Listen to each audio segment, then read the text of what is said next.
Hey guys, आज हम start करेंगे कार्बन एंड इट्स कंपाउंड। ठीक है, 10th क्लास का जो सेकेंड टर्म का एग्जाम होने वाला है, इसमें साइंस का जो है ये बहुत ही महत्वपूर्ण इंपॉर्टेंट पार्ट है। तो चलिए बिना किसी देरी के शुरू करते हैं। सबसे पहले हम कार्बन के बारे में जानते हैं। देखिए, कार्बन जो है एक नॉन मेटल है। आपने मेटल और नॉन मेटल वाले चैप्टर में मेटल क्या होता है और नॉन मेटल क्या होता है उसके बारे में आपने क्लासिफिकेशन किया होगा। और कार्बन का जो सिंबल है वो है सी। अगर हम कार्बन की इंपॉर्टेंस की बात करें तो इससे आप समझ सकते हैं कि हमारे वायुमंडल में मोस्ट एबंडेंट गैसों में चौथे स्थान पे कार्बन है। आप जानते हैं कि हमारे वायुमंडल में सबसे ज़्यादा मात्रा में सबसे ज़्यादा मात्रा में नाइट्रोजन 78%, ऑक्सीजन इसके बाद है सेकेंड स्थान पे 21%, थर्ड स्थान पे आपका आर्गन 0.18% और फोर्थ स्थान पे आपका कार्बन 0.003 और कहीं कहीं आपको लिखा मिलेगा 0.004%। और कार्बन इसलिए भी इंपॉर्टेंट है क्योंकि अब जो भी देख रहे हैं ना, जितने भी लिविंग चीज़ देख रहे हैं, जो सजीव है, जो लिविंग थिंग्स है, वो सब में कार्बन प्रेजेंट है।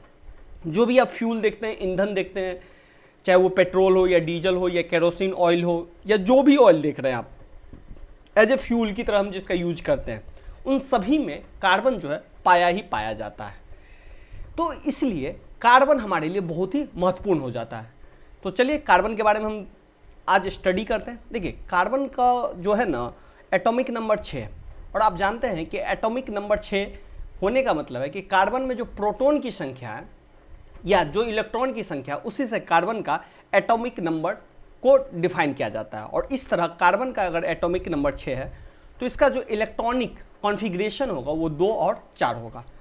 ये पहले सेल में होगा जिसको हम के सेल कहते हैं और ये दूसरे सेल में होगा जिसको हम की एल सेल कहते हैं। तो पहले सेल में 2 और दूसरे सेल में 4। तो अगर देखा जाए, देखिए आपने पिछले ही चैप्टर में एक और टॉपिक पढ़ा होगा, वैलेंसी जिसको हम संयोजकता भी कहते हैं। अब ये होता क्या है कि देखिए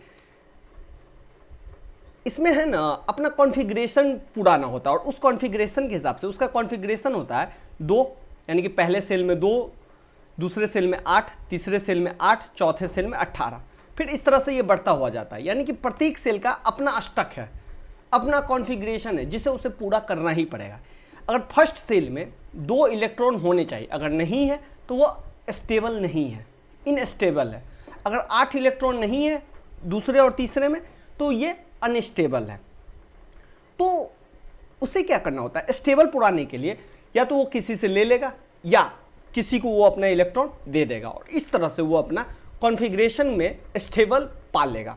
तो कार्बन क्या करेगा, न ये 4 किसी को दे पाएगा न 4 वो किसी से ले पाएगा, क्योंकि 4 देने में और 4 लेने में मुझे बहुत सारी ऊर्जा की जरूरत पड़ेगी। तो इसलिए क्या करेगा, वो दूसरे के इलेक्ट्रॉन को ले लेगा, खुद के इलेक्ट्रॉन को नहीं देगा और इस तरह से वो अपना कॉन्फ़िगरेशन को स्टेबल बनाएगा, कार्बन स्टेबल बनाएगा।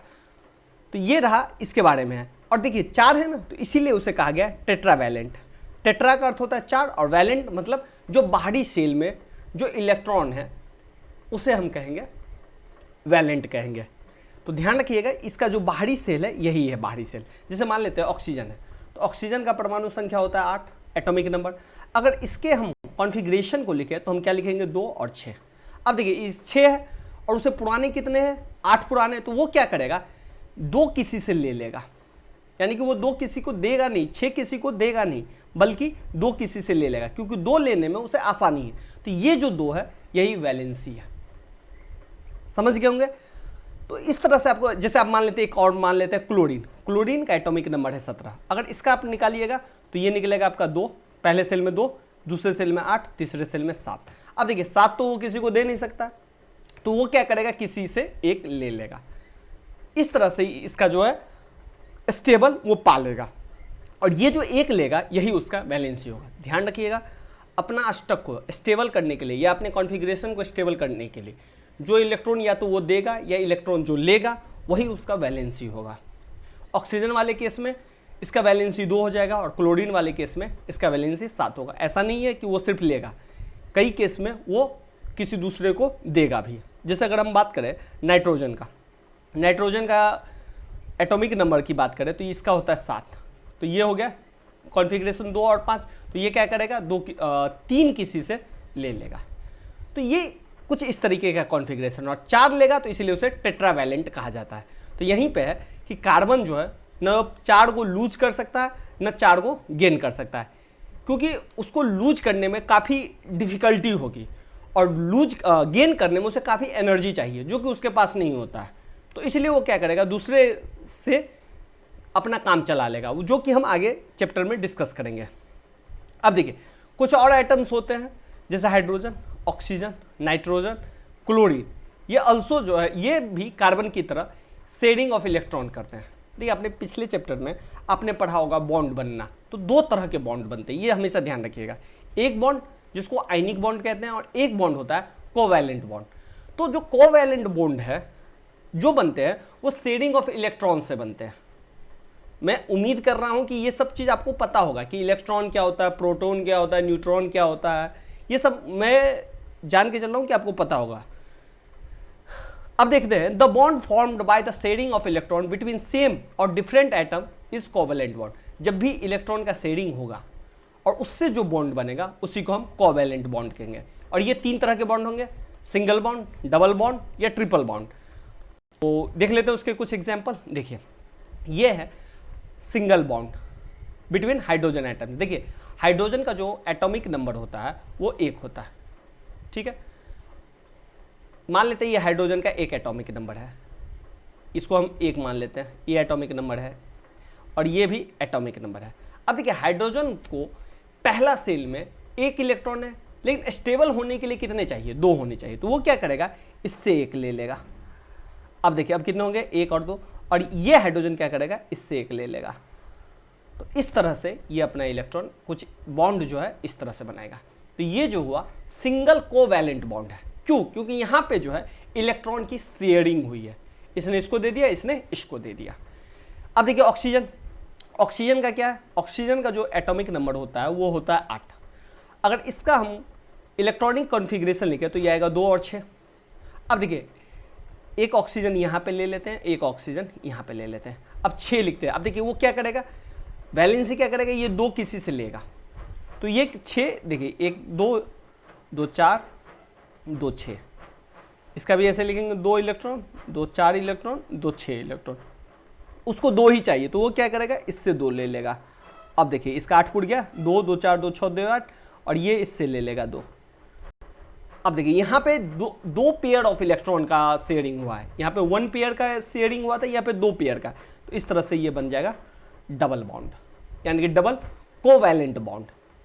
और इसी तरह नाइट्रोजन भी इसी तरह अपना काम करेगा। ये देखिए ट्रिपल बॉन्ड शेयरिंग कर रहा है, क्योंकि नाइट्रोजन का आपको पता होगा कि नाइट्रोजन का जो एटॉमिक नंबर होता है वो 7 होता है। तो इस तरह अगर हम इसका कॉन्फ़िगरेशन लिखें तो 2 5 लिखेंगे। तो देखिए 5 इधर, 3 एक साइड लिया, 2 एक साइड, 3 एक साइड 2 एक साइड, इधर भी 5 इधर भी 5। अब ये क्या करेगा, ये यहाँ से 3 ले लेगा। अब देखिए 2 3 5 और 3 8, और ये क्या करेगा, यहाँ से ले लेगा। और 3 पेयर इलेक्ट्रॉन का शेयरिंग है, इसीलिए ये ट्रिपल बॉन्ड बनाएगा। तो ये ध्यान रखिएगा कि शेयरिंग ऑफ इलेक्ट्रॉन से जो बॉन्ड बनता है उसे हम कोवैलेंट बॉन्ड कहते हैं, जो कि 3 प्रकार के होते हैं, एक सिंगल बॉन्ड, डबल बॉन्ड और ट्रिपल बॉन्ड। अब देखिए ये जल है, जल के बारे में आपने पढ़ा है H2O होगा। तो देखिए H2O का फॉर्म कैसे होता है, शेयरिंग ऑफ इलेक्ट्रॉन से। हाइड्रोजन 2 है तो हाइड्रोजन एक हाइड्रोजन है 2 पे ऑक्सीजन। अब देखिए ऑक्सीजन को कितना चाहिए, ऑक्सीजन को 2 इलेक्ट्रॉन चाहिए, तो वो क्या करेगा, हाइड्रोजन से 1 इलेक्ट्रॉन इस हाइड्रोजन से ले लेगा और इस हाइड्रोजन से 1 इलेक्ट्रॉन ले लेगा। तो देखिए हाइड्रोजन का 1 इलेक्ट्रॉन होता है, तो चलिए हम हाइड्रोजन के 1 इलेक्ट्रॉन को डॉट से संकेत कर रहे हैं, इस हाइड्रोजन के 1 इलेक्ट्रॉन को भी हम डॉट से संकेत कर रहे हैं। अब देखिए ऑक्सीजन में कितने होते हैं, तो देखिए ऑक्सीजन की बात करें तो ऑक्सीजन के एटॉमिक नंबर होता है 8, तो इसको हम लिखते हैं 2 और 6। तो ध्यान रखिएगा कि हमेशा जो बाहरी होता है उसे ही हम लिखते हैं।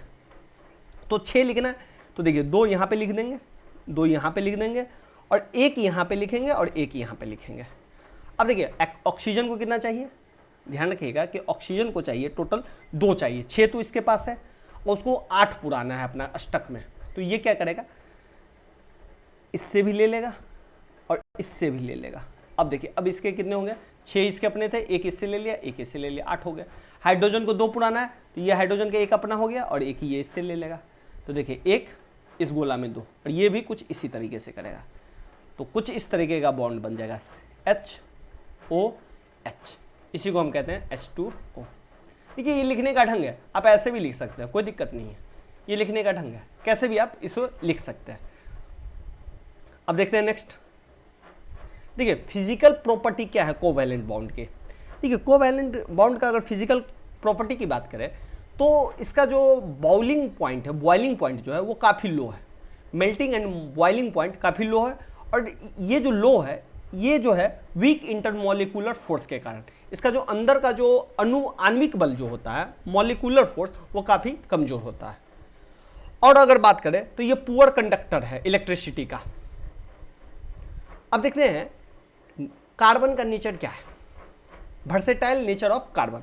देखिए इसका दो है, एक तो वो कैटेनेशन बनाएगा यानी कि एक लंबी श्रृंखला बनाएगा, एक चेन बनाएगा, और दूसरा है वो टेट्रावैलेंसी बनाएगा, यानी कि कार्बन का जो 4 वैलेंसी इलेक्ट्रॉन है जिसे हम टेट्रावैलेंट कहेंगे, वो इसके आधार पे वो मोनोवैलेंट एटम भी बनाएगा ऑक्सीजन के साथ, नाइट्रोजन के साथ, सल्फर के साथ, जो कि हम आगे देखेंगे कि कैटेनेशन वो कैसे बना रहा है और टेट्रावैलेंसी वो किस तरह से वो निर्माण कर रहा है।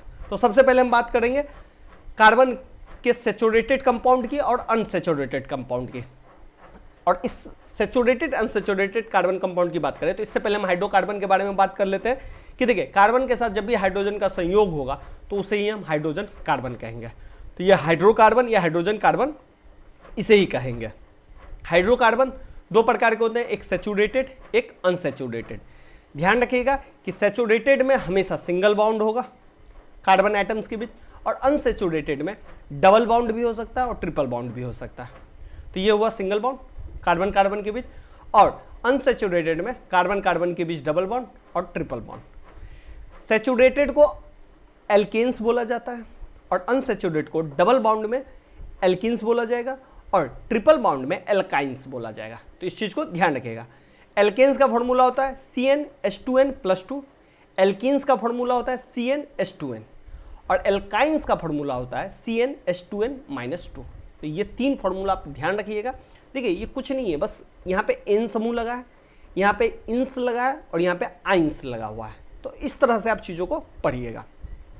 इससे पहले हम electron dot structure of saturated hydrocarbon को देख लेते हैं। देखिए वही डॉट स्ट्रक्चर है जो हमने पहले पढ़ा हुआ है। तो यही है कि ये डॉट स्ट्रक्चर कैसे पढ़ा रहा है, ये कुछ नहीं कर रहा है, ये एक दूसरे से शेयर कर रहा है इलेक्ट्रॉन, और इस तरह से 1 पेयर कर रहा है, तो इसीलिए सिंगल बॉन्ड बन रहा है। ये हर जगह देखिए 1 पेयर कर रहा है, इसलिए सिंगल बॉन्ड बन रहा है। अब देख लेते हैं सैचुरेटेड में जो सिंगल बॉन्ड बनता है जिसका फॉर्मूला जो होता है CnH2n+2, और ये जो समूह है इसी को हम कहते हैं एल्केन समूह। तो देखिएगा कि एल्केन समूह में जो नाम होगा ना वो हमेशा है ANE, अंतिम में रहेगा ही रहेगा। जैसे देखिए मीथेन ये फर्स्ट है, तो इसमें अगर फॉर्मूला में 1 डालिएगा तो आपका बनेगा CH4, और CH4 का स्ट्रक्चर फॉर्मूला है कुछ इस तरीके से। कुछ नहीं करना है, C है, हाइड्रोजन 4 है, कुछ नहीं कीजिए, 4 हाइड्रोजन डाल दीजिए चारों साइड और सिंगल सिंगल बॉन्ड ले लीजिए। ये वही है डॉट स्ट्रक्चर। अगर नहीं आपको समझ में आ रहा है तो इसको देखिए हम कैसे बना रहे हैं। देखिए कार्बन का कितना होता है 6 होता है, तो इसका अगर आप इलेक्ट्रॉनिक कॉन्फ़िगरेशन लिखिएगा तो 2 4, तो हमेशा हमें 4 से मतलब है। और हाइड्रोजन का जो होता है वो 1 होता है, तो इसका इलेक्ट्रॉनिक कॉन्फ़िगरेशन 1, तो हमें इस 1 से मतलब है। देखिए जो भी बाहरी है उससे ही हमको मतलब है। तो करना क्या है, कार्बन, तो कार्बन के कितने 4, तो 4 लिखने, तो एक यहाँ लिख लिए, एक यहाँ लिख लिए, एक यहाँ लिख लिए, एक यहाँ लिख लिए। और हाइड्रोजन कितने, हाइड्रोजन क्या है 1 है, लेकिन हाइड्रोजन की संख्या जो है वो 4 है, तो एक हाइड्रोजन मैंने यहाँ लिख लिया, एक हाइड्रोजन मैंने यहाँ लिख लिया, एक हाइड्रोजन मैंने यहाँ लिख लिया, एक हाइड्रोजन मैंने यहाँ लिख लिया। अब ये क्या करेगा, ये हाइड्रोजन इससे ले लेगा, तो इसको 2 पुराने थे, तो देखिए ये हाइड्रोजन का मैं डॉट से ले लेता हूँ, तो ये डॉट हो गया इस हाइड्रोजन का इलेक्ट्रॉन, और ये जो 4 कटिंग है ये कार्बन का इलेक्ट्रॉन हो गया। तो ये हाइड्रोजन इससे 1 ले लेगा, तो इसका 2 पुड़ गया, इसको 2 ही पुराना है अब स्टेबल करने के लिए, तो ये अपना स्टेबल कर लेगा। इस तरह से ये भी 2 ले लेगा, इससे ये भी ले लेगा और ये भी ले लेगा। अब देखिए प्रत्येक हाइड्रोजन के 2 पुड़ गए, यानी कि हाइड्रोजन को 2 ही चाहिए थे स्टेबल करने के लिए, ये 2 हो गया। अब ये कार्बन को कितने 4 तो इसके थे, और ये क्या करेगा, इससे एक ले लेगा, इससे एक ले लेगा, इससे एक ले लेगा, इससे एक ले लेगा, तो कुछ इस तरीके से ये ले लेगा। अब देखिए बड़े वाले सर्कल में 8 हो गए, 4 तो इसके थे और 4 ये डॉट आ गया। तो इस तरह से आप देखिए पेयर 1 1 पेयर बना है, तो ये कुछ इस तरीके से ये बॉन्ड फॉर्मेशन कर लेगा, आपको समझ रहे? तो यही। और देखिए लास्ट में एन है, तो समझ जाइएगा एन जहां भी हो वो एल्केन समूह का होगा, CnH2n+2। इथेन, इथेन का है C2H6 और इसका बॉन्डिंग कुछ इस तरीके से।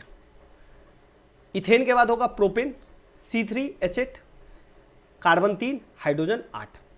चौथा नंबर पे ब्यूटेन C4H10, पांचवा पे है पेंटेन C5H12। देखिए इसके बाद भी और भी है, जैसे हेक्सेन है, हेप्टेन है, ऑक्टेन है, नॉनेन है, डेकेन है। 10 तक कैसे नॉर्मली याद करके रखा जाता है। अब देखिए यही है इलेक्ट्रॉनिक डॉट स्ट्रक्चर। अब ये अनसेचुरेटेड का है, ये जो हमने पढ़ा हुआ था ये सेचुरेटेड का पढ़ा था, अब हम अनसेचुरेटेड देखते हैं। तो अनसेचुरेटेड डबल बॉन्ड को हम इथाइन बोलेंगे, इथेन बोलेंगे, और ट्रिपल बॉन्ड को हम इथाइन बोलेंगे। फॉर्मूला भी ध्यान रखिएगा, इथेन का जो इथीन का फॉर्मूला होता है CnH2n होता है, और इसका जो फॉर्मूला होता है इथाइन का वो CnH2n-2 का फॉर्मूला होता है। तो इसमें हमेशा ट्रिपल बॉन्ड बनेंगे और इसमें हमेशा डबल बॉन्ड बनेगा, जो कि यहाँ पे दर्शाया गया है ये इलेक्ट्रॉनिक स्ट्रक्चर में। नेक्स्ट चलते हैं, देख लेते हैं एल्किन्स। एल्किन्स डबल बॉन्ड होगा, तो देखिए इसमें मिथीन नहीं होगा, यहाँ स्टार्ट करेंगे इथीन से, सेकेंड नंबर से। तो इथीन जो है C2H4 है और इसका जो बॉन्डिंग है यहाँ। तो ध्यान रखिएगा कि कार्बन कार्बन में डबल बॉन्ड होंगे, ये चीज़ आप ध्यान रखिएगा। नहीं तो ऐसे ध्यान रखिएगा, डॉट अगर आप नहीं चाहते हैं तो हमेशा ध्यान रखिएगा कि कार्बन में हमें 4 लाइन ड्रॉ करने हैं, चाहे जैसे करें 4 लाइन ही ड्रॉ करना है, और हाइड्रोजन में 1 लाइन। इस तरह से आप जाइएगा तो आराम से बना लीजिएगा। Propane C3H6, butane C4H8। अब जैसे मान लीजिए कि हमें ब्यूटेन का बनाना है, हमको पता नहीं है कि किस तरीके से बनाना है, फॉर्मूला हमें पता है C4H8 होता है, और ये हमको पता है कि ब्यूटीन जो है वो अनसेचुरेटेड है। तो अब देखिए इसका हमको कैसे बनाना है, C4 है, ड्रॉ कर लीजिए, C4 हम ले लेंगे, 1 2 3 4। अब देखिए इसमें एक क्लियर है, और H कितना है, 8 है। एक चीज़ तो आपको क्लियर होगा कि इसमें एक जगह डबल बॉन्ड होगा, तो मैं मान लेता हूँ यहीं पे डबल बॉन्ड ले लेता हूँ, और ये मैं डबल बॉन्ड कहीं भी ले सकता हूँ, जरूरी नहीं यहीं, यहाँ भी मैं डबल बॉन्ड ले सकता हूँ। अब देखिए अब 3, अब देखिए अब कैसे होगा, इस कार्बन को देखिए, इस कार्बन में कितने बॉन्ड है, 2 इधर है 1 इधर है, तो ये 1 है। अब ये देखिए इस कार्बन में 4 बन गया, इस कार्बन को देखिए ये 1 ही है, 1 यहाँ ले लेगा, 1 यहाँ ले लेगा और 1 यहाँ ले लेगा। अब इस कार्बन को देखिए 4 अब उड़ गया, इस कार्बन में भी 4 है, इस कार्बन को देखिए 2 इधर है 1 इधर है, 3, 1 ही और ले लेगा, 4 हो गया। इस कार्बन को देखिए 1 ही है, 1 2 3 4। अब हर जगह हाइड्रोजन लगा लीजिए, 1 हाइड्रोजन, 2 हाइड्रोजन, 3 हाइड्रोजन, 4 हाइड्रोजन, 5 6 7 8। बस इस तरीके से बनाना है, ज़्यादा दिमाग नहीं लगाना है, जब भी एग्जाम में आए इसी तरीके से बनाना है। कार्बन फॉर्मूला याद है, लिख दीजिए, बस आपको पता होना चाहिए कहाँ पे, कहीं भी आप डबल बॉन्ड लगाइए और कार्बन को गिन लीजिए, चाहे वो सेचुरेटेड हो या अनसेचुरेटेड हो, उस तरह से आप बॉन्डिंग बना लीजिए। अब एल्काइंस का देख लेते हैं, जिसका फॉर्मूला होता है CnH2n-2। यह इथाइन है C2H2। अब देखिए यहाँ पे एक में ट्रिपल बॉन्ड लगेगा, प्रोपाइन है C3H4, ब्यूटाइन है C4H6, और ये इसका कुछ फॉर्मूला है। अब जैसे मान लीजिए C4H6 का हमें स्ट्रक्चर बनाना है, तो कुछ नहीं करना है, 4 को C है, ले लीजिए 2 3 4, कहीं भी ट्रिपल बॉन्ड बना लीजिए, कहीं भी। जैसे मान लीजिए कि मैं यहाँ पे ट्रिपल बॉन्ड बना लेता हूँ, यहाँ पे बनाया है इन दोनों के बीच, लेकिन मैं यहाँ पे बना लेता हूँ। 3 है ये, 1 4, इस कार्बन का 4 हो गया, ठीक है। अब इस कार्बन का बढ़ाइए, 1 2 3 4, इसके भी 4 हो गए, इसके भी 4 हो गए, इसके 3 है, 1 4, इसके भी 4 हो गए। अब इसके देखिए 1 ही है, 2 3 4। अब हर जगह हाइड्रोजन लगा लीजिए, 2 3 हाइड्रोजन, 4 हाइड्रोजन, 5 हाइड्रोजन, 6 हाइड्रोजन। देखिए C4H6 ये हो गया। देखिए ये जरूरी नहीं है कि आप यहीं पे रखिए, रट्टा मत मारिए, बस कार्बन को 4 लाइन ड्रॉ करने हैं, वो 4 लाइन आप बना दीजिए, क्योंकि आप जानते हैं कि 4 लाइन का मतलब हुआ, 1 लाइन मतलब 1 पेयर इलेक्ट्रॉन, तो 4 लाइन का मतलब 8, और 8 उसको पुराने हैं अपने बाहरी अष्टक में, ये आपने पहले पढ़ा है। अब देखिए ये हो गया आपका हाइड्रोकार्बन। अब देख लेते हैं इसका स्ट्रक्चरल चेन ब्रांच देख लेते हैं। देखिए carbon compounds on the basis of structure, तो सबसे पहले स्ट्रेट होता है, जिसे हम अनब्रांच चेन भी कहते हैं। ये स्ट्रेट लाइन जाएगा। जैसे C3H8 है, C3H8 को क्या कहते हैं? प्रोपेन कहते हैं। तो प्रोपेन का जो है वो कुछ नहीं है, C3 है, तो कुछ इस तरीके से चला जाएगा। ये देखिए, ये चेन है ना, एक मतलब ब्रांच है, वो ब्रांच के हिसाब से चला जाएगा। और यहाँ पे आपको पता ही है कार्बन में 4 होने चाहिए, तो 4 कर दीजिए, 4 कर दीजिए, 4 कर दीजिए, और सब जगह लगा दीजिए। ये क्या है? अनब्रांच है, इसका कोई भी शाखा नहीं निकला है। देख रहे हैं, इसमें कोई शाखा नहीं है, और हर जगह हाइड्रोजन लगा दीजिए। ये हो गया। इसी तरह आप ब्यूटेन का बना सकते हैं, पेंटेन का बना सकते हैं, इस तरीके से आप बना सकते हैं। अब देखिए ब्रांच में क्या होगा, एक शाखा निकल जाएगी। जैसे देखिए, ये जो है आपका ब्यूटेन है, ये ब्यूटेन है, ये भी जो है आपका 2, 2, 4, 5 है, तो ये पेंटेन है। सॉरी, ये ब्यूटेन नहीं है, ये भी आपका पेंटेन है, और ये भी आपका पेंटेन है। एक को कहा जाता है आइसोपेंटेन, एक को कहा जाता है आपका नियोपेंटेन। तो देखिए इसमें क्या किया जाए, एक ब्रांच निकल गया, ये देख रहे हैं, एक ब्रांच निकल गया। और इसमें कितने ब्रांच निकले? एक ब्रांच यहाँ निकला है, एक ब्रांच यहाँ निकला है, तो यही हो गया आइसोपेंटेन। ये हो गया नियोपेंटेन, और ये हो गया आपको आइसोपेंटेन। देखिए, ये नियोपेंटेन, ये आइसोपेंटेन, और ये जो है नॉर्मल पेंटेन है। ये नॉर्मल पेंटेन चेन के हिसाब से, ये यहाँ पे ब्रांच निकल गया, और ये यहाँ पे दोनों तरफ ब्रांच निकला है। कुछ नहीं करना, एकदम आसान है। ये वाला तो आप समझ गए ही होंगे, सीरीज वाला जो नॉर्मल है, कुछ नहीं करना है। कार्बन इसमें भी कुछ नहीं करना है, ज़्यादा नहीं है, बस एक ब्रांच निकालना है। 1, 2, 3, 4, 5 है, एक यहाँ पे ले लीजिए। अब सब वही कार्बन का 4 पुराना है, पूरा लीजिए, हर जगह दे दीजिए। 1, 4 हो गए, 3 है, 1, 4 हो गए। इसमें 1 है, 2, 3, 4, यहाँ पे 2 ले लेंगे, और यहाँ पे 3 ले लेंगे, और सब जगह हाइड्रोजन डाल दीजिए। तो ये बन जाएगा आपका आइसोपेंटेन। और ये जरूरी नहीं है कार्बन नीचे, आप ऊपर भी ले सकते हैं। अब यही है नियोपेंटेन, कुछ नहीं करना है। 1, 2, 3, एक कार्बन आप यहाँ ले लीजिए, एक कार्बन आप यहाँ ले लीजिए, सब में लगा दीजिए हाइड्रोजन, कुछ इस तरीके से। तो ये बन गया आपका नियोपेंटेन, ये बन जाएगा नियोपेंटेन। सब जगह पर हाइड्रोजन लगा दीजिए। अब देखिए, ये साइक्लिक देख लेते हैं। और ये जो साइक्लिक है, ये जो ऊपर में जो आपने पढ़ा है स्ट्रक्चर जो पढ़ा है, ब्रांच का स्ट्रक्चर, वो जो था वो सैचुरेटेड में बनेगा। साइक्लिक जो होगा वो अनसैचुरेटेड होगा अधिकांश। जैसे देखिए, बेंजीन जो है वो अनसैचुरेटेड है, और बेंजीन का जो फॉर्मूला होता है वो C6H6 होता है। और साइक्लिक में सैचुरेटेड भी है, जैसे C6H12। और ये जो होता है C6 जो होता है वो हेक्सेन का होता है। और ये इसका जो सूत्र है कुछ इस तरीके से, ये इसका फॉर्मूला है, और ये बेंजीन का फॉर्मूला है। बेंजीन आप याद रखिएगा, एग्जाम के लिए बहुत ही इंपॉर्टेंट है। और ये साइक्लिक हेक्सेन का फॉर्मूला, कुछ नहीं करना है। ये कार्बन है, फिर आपको पता है क्या करना है, हर कार्बन में 4 होने चाहिए। तो इस कार्बन में 1, 2 दिख रहा है, एक यहाँ ले लीजिए, एक यहाँ ले लीजिए, हर में 2 ले लीजिए, ये 4 बन जाएंगे आपके। इसमें क्या करना है, इसमें बस आपको देखना है, ये 2 है, एक 3 है, यहाँ पे बस 1 लेना पड़ेगा। यहाँ पे 2 है, यहाँ पे 1 है, 3, एक यहाँ लेना है, मतलब हर में 1 लेना पड़ेगा, और हर जगह हाइड्रोजन लगा दीजिए। कार्बन में 4 लाइन बनाने, ये ध्यान रखना है। तो इस तरह से आपको बन जाएंगे। ये हेक्सेन बन गया, और ये बेंजीन पढ़ लीजिए। नेक्स्ट चलते हैं। नेक्स्ट है फंक्शनल ग्रुप। देखिए, फंक्शनल ग्रुप क्या होता है। देखिए, आप जानते हैं कि हाइड्रोकार्बन जो होता है वो हाइड्रोजन और कार्बन का मिक्सचर होता है। लेकिन इसमें क्या होगा फंक्शनल ग्रुप में, कि हाइड्रोजन आइटम को रिप्लेस करेगा कोई दूसरा आइटम्स, और वो जो रिप्लेस करेगा हाइड्रोकार्बन को, उसी को हम कहेंगे फंक्शनल ग्रुप। और ये फंक्शनल ग्रुप हो सकते हैं क्लोरीन, ब्रोमीन, ऑक्सीजन, इस तरह से ये बनेंगे। जैसे क्लोरीन में हेलो लग जाएगा, जैसे क्लोरो, ब्रोमो, और ये लगेगा Cl, क्लोरो, Br, ब्रोमीन, और ये लगेगा I। एल्कोहल में OH लग जाएगा, एल्डिहाइड में CHO लगेगा, कीटोन में CO लग जाएगा, कार्बोक्सिलिक एसिड में आपको COOH लगेगा, इसको COOH भी बोलते हैं, और डबल बॉन्ड एल्कीन ग्रुप में और ट्रिपल बॉन्ड एल्काइन ग्रुप में लगेगा। इसी को हम कहते हैं फंक्शनल ग्रुप, जो कि हम आगे पढ़ेंगे। अब देखिए, अब कुछ देख लें, होमोलोगस सीरीज, इसमें कुछ नहीं है।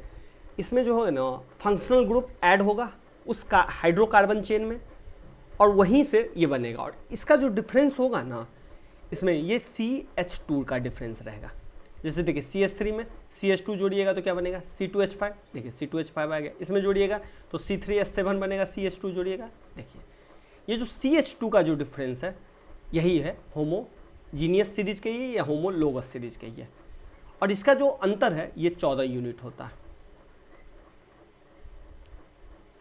अब देखते हैं नोमेनक्लेचर ऑफ कार्बन कंपाउंड्स।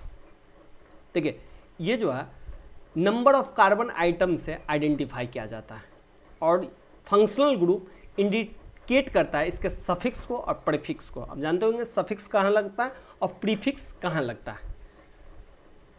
अब देख लेते हैं कुछ प्रीफिक्स और सफिक्स और फंक्शनल ग्रुप और फिर इसका एग्जाम्पल। जैसे देखिए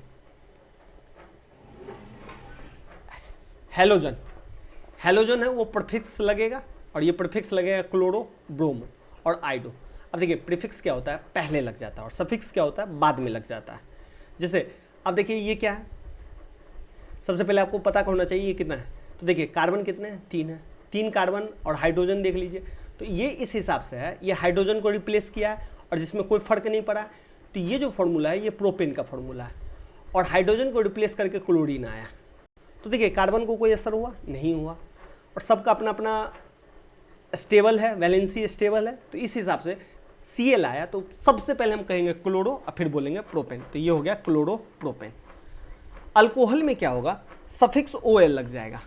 जैसे देखिए ये क्या है प्रोपेन है तो OL प्रोपेनॉल, देखिए प्रोपेन प्रोपेन प्लस OL तो ये बन जाएगा प्रोपेनॉल, प्रोपेनॉल, समझे, ये अंतिम में लग जाएगा। तो ये सफिक्स और इफिक्स का ध्यान रखिएगा। एल्डिहाइड में सफिक्स लगेगा Al, तो ये देखिए यहाँ पे ऑल लगेगा, यहाँ पे Al लगेगा, तो एल्डिहाइड में हो जाएगा। जैसे प्रोपेन में लग गया COOH लगा, COH लगा, तो ये हो गया प्रोपेनिल। कीटोन में ऑन लग जाएगा, तो देखिए ये प्रोपेनॉन हो गया। कार्बोक्सिलिक एसिड में सफिक्स लग जाएगा और ये सफिक्स लगेगा ओइक एसिड, और जैसे ही ओइक एसिड लगेगा तो ये हो जाएगा प्रोपेनोइक एसिड। और एल्कीन में सफिक्स लगेगा इन लगेगा, तो ये भी अंत में हो जाएगा, तो ये हो जाएगा प्रोपीन। ये हम एल्कीन समूह पढ़ चुके हैं पहले भी, जब हम सैचुरेटेड और अनसैचुरेटेड के बारे में हम पढ़ रहे थे। अब देखते हैं नेक्स्ट एल्कीन, ये पहले हमने एल्कीन पढ़ा, अब ये एल्काइन है, ये भी हमने पढ़ा हुआ है सैचुरेटेड अनसैचुरेटेड में। अब देखिए कार्बन कंपाउंड्स का कुछ प्रॉपर्टीज देख लेते हैं। जैसे कार्बन जब जलेगा तो काफ़ी मात्रा में हीट उत्पन्न होगा, जिसको हम उष्मा कहते हैं, जिसको हम एनर्जी कहते हैं, और लाइट उत्पन्न होगा। तो जैसे CH4 ऑक्सीजन की उपस्थिति में जब जलता है, बर्न होता है, कंबशन होता है, तो CO2 कार्बन डाइऑक्साइड बनता है और 2H2O जल बनता है, और आपको हीट और लाइट दोनों की प्राप्ति होती है।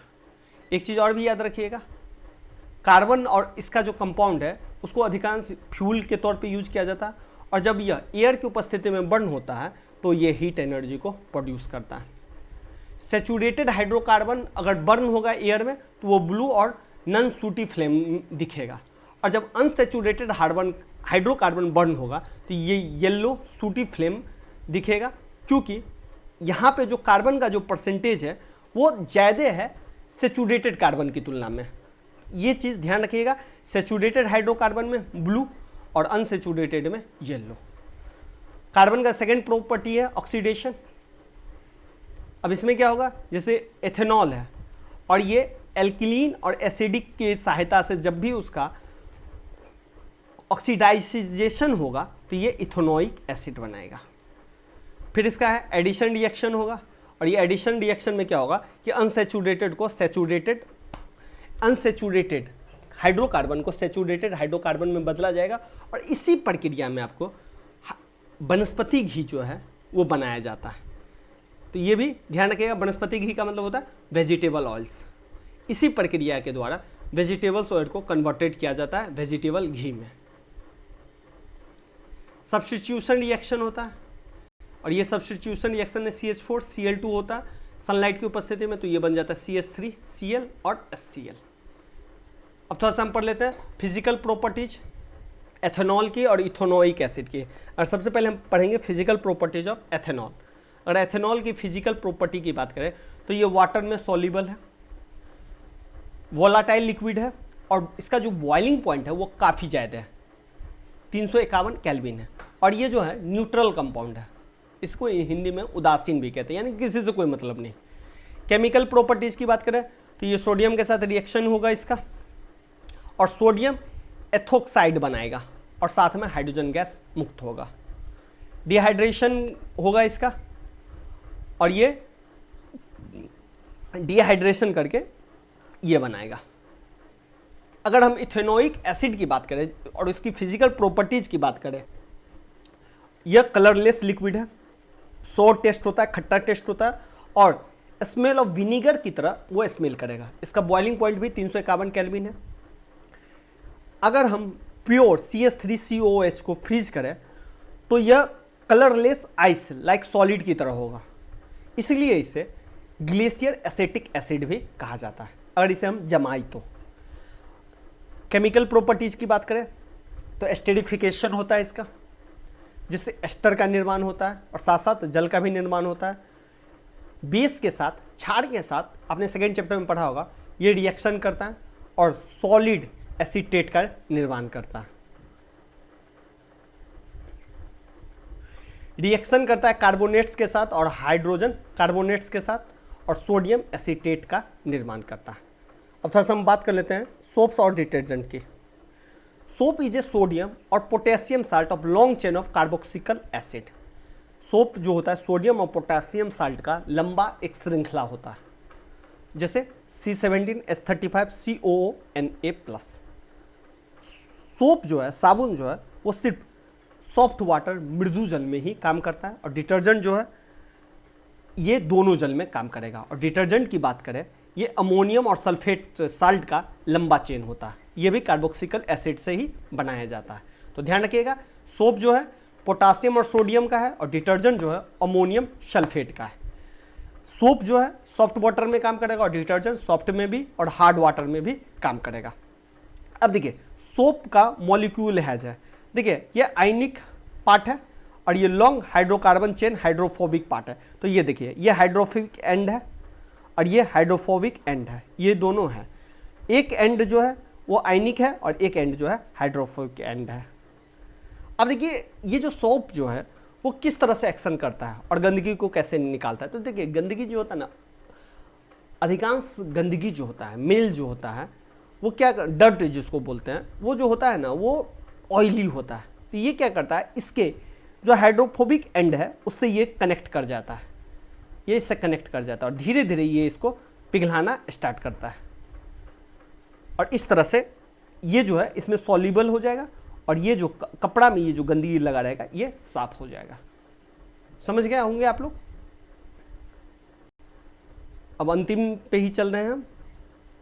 तो इस तरह से ये जो है कपड़ा साफ होता है। तो चलिए धन्यवाद। अगर सेशन अच्छा लगे तो लाइक शेयर और सब्सक्राइब जरूर करें। नेक्स्ट चैप्टर लेके हम बहुत जल्दी हाजिर होंगे।